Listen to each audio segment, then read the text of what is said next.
প্রিয় বন্ধুরা, এই মুহূর্তে আমার ডিসপ্লেতে পাশে যে ভিডিওটি আপনারা দেখতে পাচ্ছেন, এই ভিডিওটি হচ্ছে জশ্নে জুলুসের একটি ভিডিও।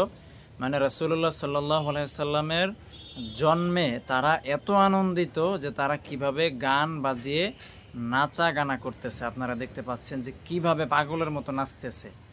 কোনো মানুষ, সুস্থ কোনো মানুষ কি এটা দেখে বলতে পারবে যে এরা রাসূলের খাঁটি আশেক?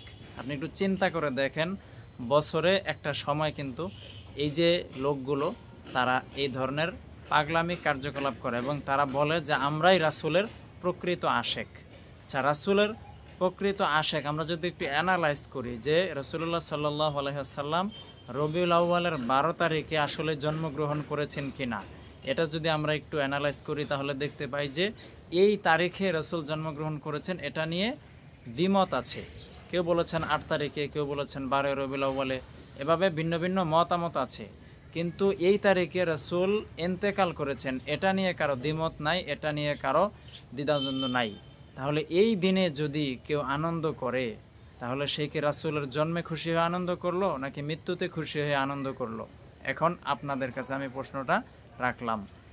এরপরেও আপনারা দেখেন কিভাবে নাচানাচি করতেছে। এটা কি কোনো রাসূলের আশেকের কার্যকলাপ হতে পারে? কই, এগুলো তো সাহাবীদের যুগে ছিল না, তাবিঈদের যুগে ছিল না, তাবিঈদের যুগে ছিল না। রাসূলের যে ইসলামের যে বয়স 1450 বছরে, 1450 বছর মধ্যে 600 বছর চলে গেছে, এর মধ্যে কেউ এই ধরনের কার্যকলাপ করে নাই। রাসূলের মিলাদ অর্থাৎ জন্মদিনকে পালন করে নাই। 600 বছর পরে এসে এই জন্মদিন পালন শুরু হয়েছে। এরপর আস্তে আস্তে এই ধরনের নাচ গান, ডিজে পার্টি, রাস্তার মধ্যে জশ্নে জুলুস। How this possible? এটা আসলে রাসূলের কোনো মহব্বত বা রাসূলের আশেকের কোনো পরিচয় আলামত হতে পারে না। আমরা এই ধরনের গর্হিত কাজ থেকে বিরত থাকব সবসময়।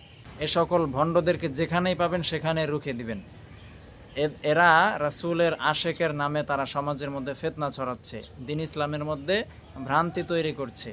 এই সব কিছু হলো বেদাত। যারাই সকল বেদাতি করবে, কুল্লু বিদাতিন ফি দলালা ওয়া কুল্লু দলালাতিন ফিন নার। এই সকল বেদাত হলো গুমরাহি, আর সকল গুমরাহি হলো জাহান্নাম। আল্লাহ তাআলা আমাদেরকে বোঝার তৌফিক দান করেন।